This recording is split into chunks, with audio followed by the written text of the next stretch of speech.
¿Alguna inquietud? Sí, yo. Adelante. Gracias, Virginia Bautista de Excelsior, Grupo Imagen.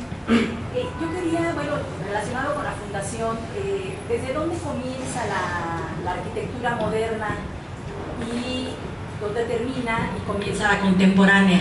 O sea, un poco cuál sería como la tarea de la fundación enfocada a lo mejor a los dos, a lo moderno y lo contemporáneo, pero en fechas, ¿cómo se maneja estas fechas en el siglo XX y XXI?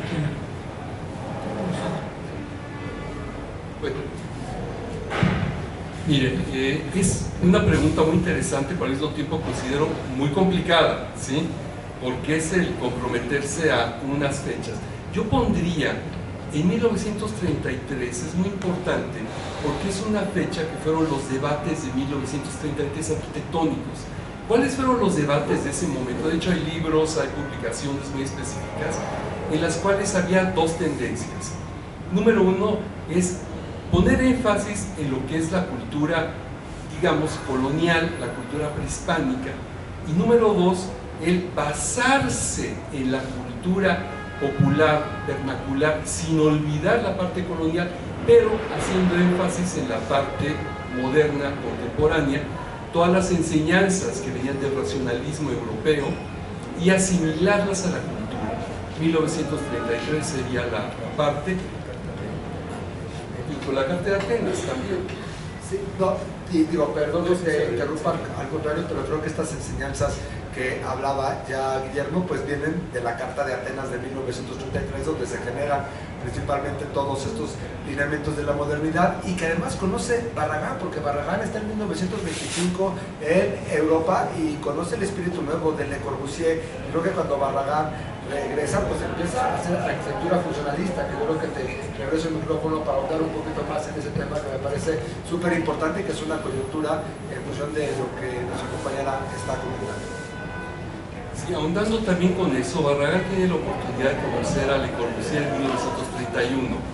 En esa época se acababa de terminar una obra que yo considero de esas obras seminales del movimiento moderno, el racionalismo europeo, de preguerra, bueno, de post-Primera Guerra Mundial, pre-Segunda Guerra Mundial, que es la famosa, la casa, ahí se fue el nombre, pero no me acuerdo, ¿sí?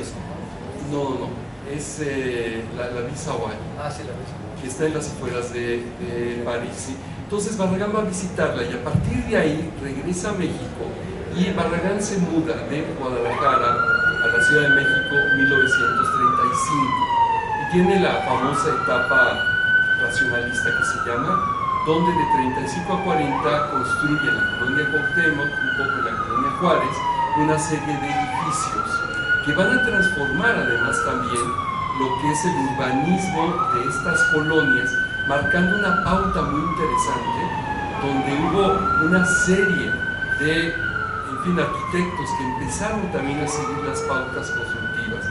Hay que mencionarlo también porque Pano Gorman es un gran precursor de todo lo que es el modernismo mexicano, uno de los grandes introductores también de las ideas nuevas. Yo creo que un gran revolucionario, vaya, es gran arquitecto también, que con su casa estudio para Diego Rivera y Frida Kahlo fue realmente en México todo un predicamento, porque sí revoluciona totalmente este tipo de conceptos e ideas de arquitectura. ¿Alguien más, compañero? Sí, por favor, quisiera preguntarles, el patrimonio cultural en Ciudad de México está sujeto a una serie de presiones. En particular quisiera preguntarle al arquitecto Eguiarte el desafío más reciente que enfrentó la Casa Barragán con la construcción de la línea 3 del cablebús. Finalmente la modificación que hizo la Secretaría de Obras fue certera. En el caso de la Casa Rulli, ¿cómo en medio de obras en el centro histórico que le restan el carácter patrimonial a muchos inmuebles, ustedes pues han logrado integrar este recinto al centro histórico de la capital del país? Y arquitecto Ruiz de Chávez, por favor, Xochimilco está en un proceso de urbanización que parecería el gobierno de la ciudad aceleró al reconocerles a los asentamientos irregulares las escrituras, y con esto se abriría una posibilidad de urbanizar aún más lo que está declarado como patrimonio de la humanidad. Por favor. He escrito yo ya sobre Xochimilco, precisamente publiqué en el Reforma un artículo en el que desde luego nuestra postura como Monumental pues siempre ha sido que debemos de conservar y de proteger los valores patrimoniales y los polígonos que dieron origen a la catalogación como patrimonio cultural de la humanidad de Xochimilco. Me parece esto que es muy relevante. Creo que hay un artículo, como tú lo conoces perfectamente bien, en el que hablo precisamente sobre todas estas características de excepción que Xochimilco tiene. Entonces, desde luego, vuelvo yo a reiterar y a poner un ejemplo, ¿no? La ciudad de Liverpool, ¿verdad?, perdió esa catalogación precisamente por las construcciones y asentamientos que se hicieron en los muelles, y cuando se pierden esas denominaciones, esas catalogaciones por parte del patrimonio de la UNESCO, es gravísimo para una ciudad. Es decir, es una ciudad de bárbaros, es una ciudad en la que no hay que invertir, es una ciudad en la que se aleja el turismo cultural. Entonces, desde Monumental volvemos a llamar a que se conserven las características y los polígonos de protección patrimonial, no solamente de Xochimilco, sino incluso en el caso de Zacatecas, en el cual el mismo ICOMOS está mencionando la pérdida de paisaje que se está dando pasando por el centro histórico. Hay 10 ciudades patrimonio cultural de la humanidad que tienen protecciones de primer nivel con la UNESCO, que tienen características de excepción y que dan origen e identidad a nuestra cultura. Y desde Monumental, desde luego, llamamos a su conservación y a su protección. Cedo la palabra también a mi compañero, pero mi postura es muy clara en ese sentido. Hola, la pregunta era ¿cómo relacionamos la intervención del edificio al centro histórico? Yo creo que la relación pues es histórica, ¿no? Ya existía una fachada, ya existía un movimiento en el proceso del edificio, ya existía un contexto, ¿no? Parte de nuestra tarea es entender el contexto, el movimiento y una cosa muy importante, el flujo de las personas. Una parte que a lo mejor no se ve, pero estamos sobre eje central y una de las avenidas más transitadas a nivel peatonal, no nada más de la Ciudad de México, sino a nivel Latinoamérica. Entonces era cómo a través de este acceso de entrada al edificio puedes cruzar y de repente intersectarte hasta esta avenida, es como generar un flujo también peatonal, ¿no? Que el edificio fuera en sí una parte viva del flujo de la movilidad de las personas y que no fuera una barrera, ¿no? Una parte importante de los edificios en el centro, que de repente pues hay una puerta y el acceso es como hasta te da puedo pasar, no sé cómo, ¿no? Le piensas, ¿no? Se puede, no se puede y demás. Pero aquí el reto era cómo hacemos que el edificio sea un acceso natural, que la gente pueda pasar, atravesar, que pase el flujo de las personas y que sea un espacio que se apropie. Pues realmente la intervención pues, en el centro pues, es contextual. Respetamos el contexto, lo entendemos y somos parte de él. Movilidad, la movilidad peatonal, cómo hacemos estos flujos para que también el edificio sea parte de esa transición de la movilidad de las mismas personas. Se puede transitar, llegas a una plaza que está ahí, que año tras año también hay una convocatoria para artistas que se van generando, que es parte de la fundación que tiene SNIN, que van generando estas exposiciones, y esto va creando flujos también de personas que van entrando, se adentran a la plaza que tenemos afuera y salen por esta zona. Entonces ya va generando parte de la fluidez peatonal del propio edificio.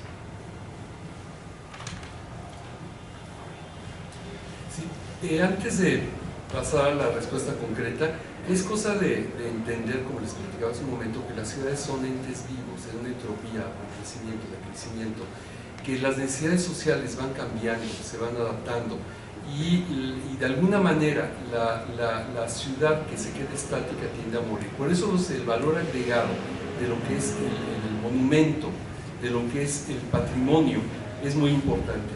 En este caso me da mucho gusto y de veras ahí sí elogio mucho la posición de las autoridades que han sido responsables y han atendido este llamado de un crecimiento de las ciudades de manera responsable, en la que en comunicación con los diferentes organismos que digamos tienen que ver tanto con la movilidad, con el crecimiento, con el desarrollo, ha habido una buena armonía, ha habido muy buena comunicación. La Secretaría de Cultura también ha sido muy digamos empática con todo lo que tendríamos que ver, y afortunadamente lo que finalmente resultó creo que fue un buen ejemplo de esta armonía que debería de haber, llegar a este consenso de autoridades, de lo que son monumentos, y el entender cómo está inscrito este monumento dentro de una ciudad, ¿no?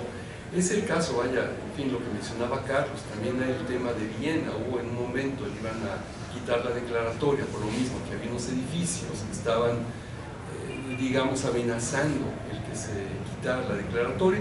Se llegó a un acuerdo y afortunadamente también lograron una buena negociación. Entonces creo que esta parte es importante mencionarla, porque además toda la ciudad se está transformando positivamente, y la parte de comunicación consideramos que es básica también dentro de la Ciudad de México. Así que quedó despejado la azotea que visitó. Correcto, sí. Correcto, sí, así es. ¿Alguien más, compañeros?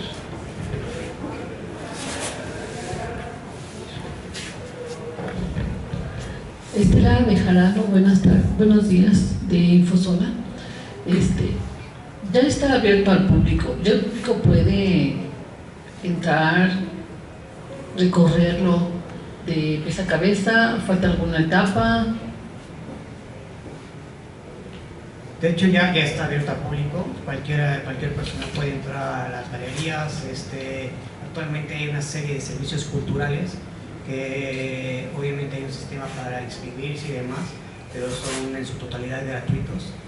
Es parte de la propuesta también que como gobierno se da para tener esta accesibilidad también propia, ¿no?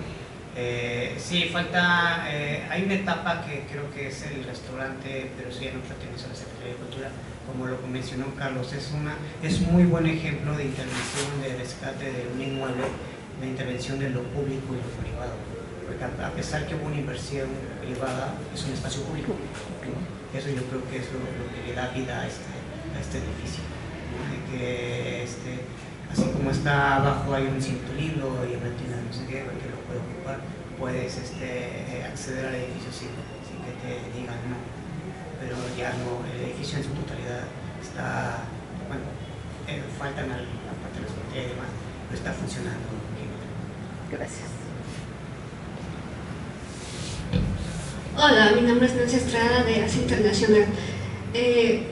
Estando en una ciudad altamente sísmica, ¿cuáles son los parámetros para reestructurar y salvar el patrimonio cultural? Por ejemplo, en este caso, el centro.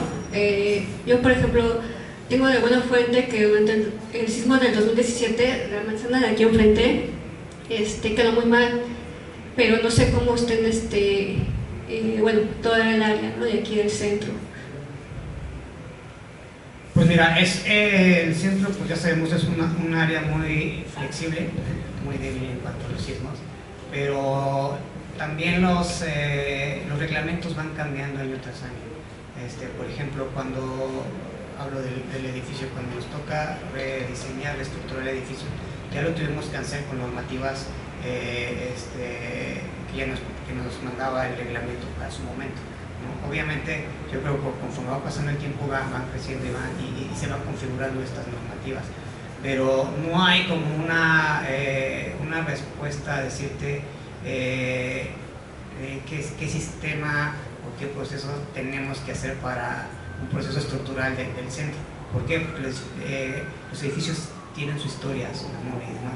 tenemos que ir viviendo con el propio edificio, ya nos va a ir diciendo qué va pasando.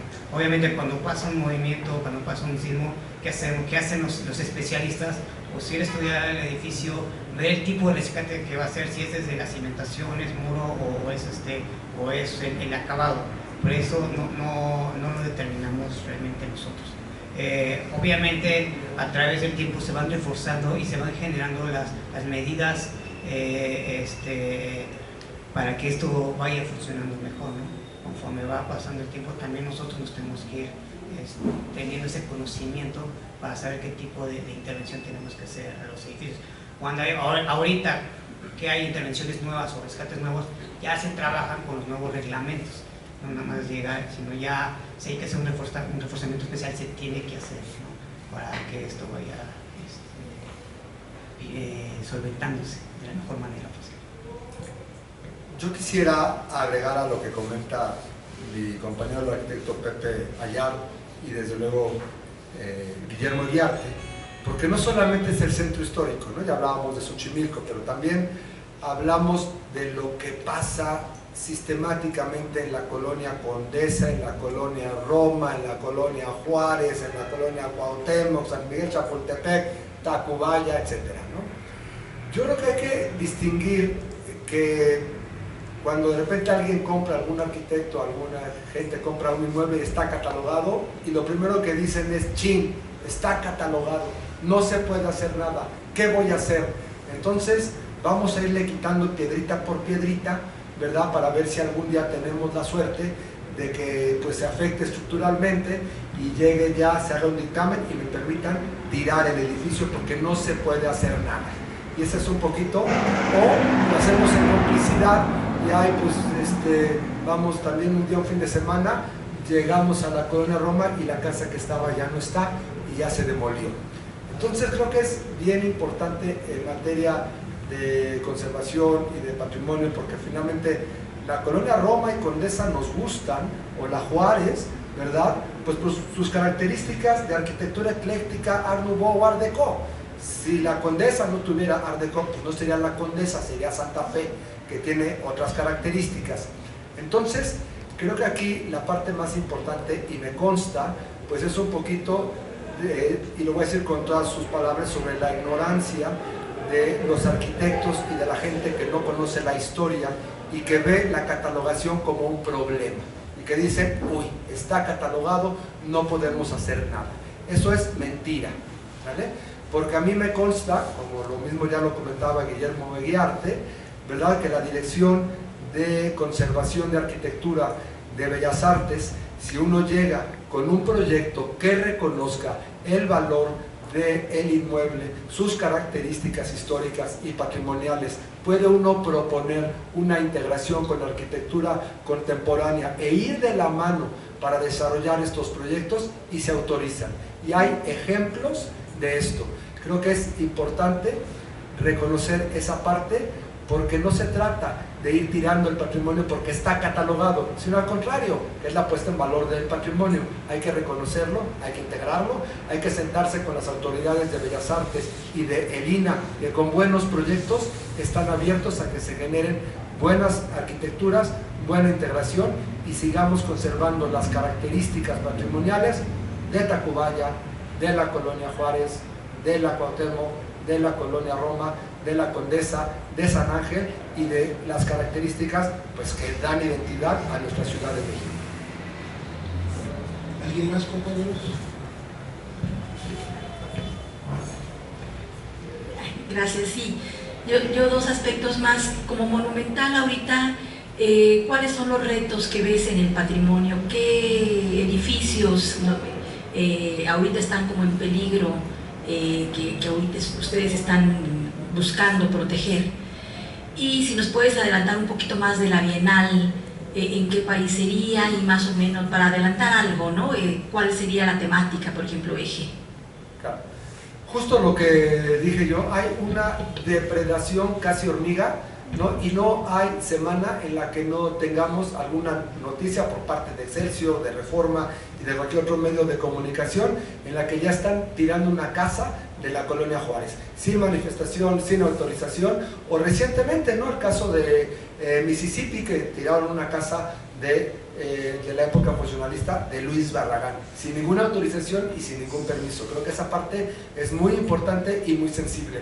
Creo que la parte que además está más en riesgo, lo comentaba yo con el arquitecto Ayar, es precisamente el siglo XX, en el cual mucha gente piensa que como no ve una balaustrada, pues finalmente piensa que no tiene ningún valor el Art Deco y que pues ese balconcito que se ve ahí pues se puede tirar sin ningún problema. Entonces yo creo que hay que hacer una cruzada a favor de la arquitectura del siglo XX en la ciudad y en México, que tienen un gran valor. La arquitectura no solamente de Luis Barragán, sino de Villagrán García, de O'Gorman, como ya se comentaba, de Mario Pani, por ejemplo, es extraordinaria. Y porque además, como en la UNAM, no solamente incluye la arquitectura, sino que es un ejemplo del arte, cómo se incorpora además a la arquitectura con los murales, en fin, con todas estas cuestiones que la hacen de una belleza excepcional.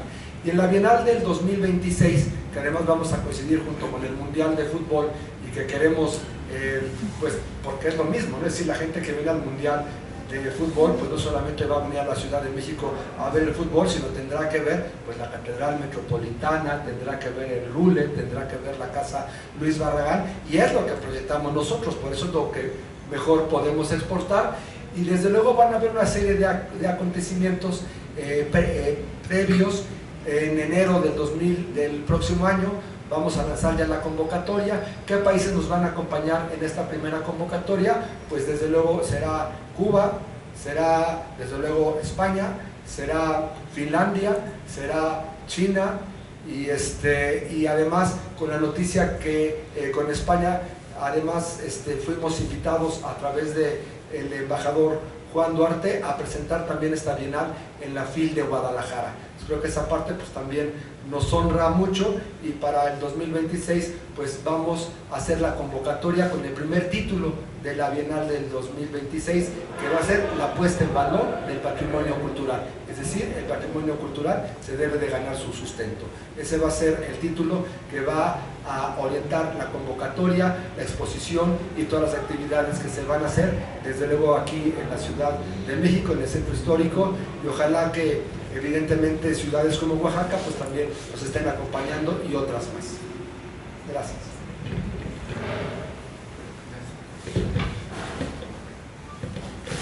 Buenos días. Uno de los objetivos de este coloquio es motivar a los jóvenes a la apreciación de la arquitectura.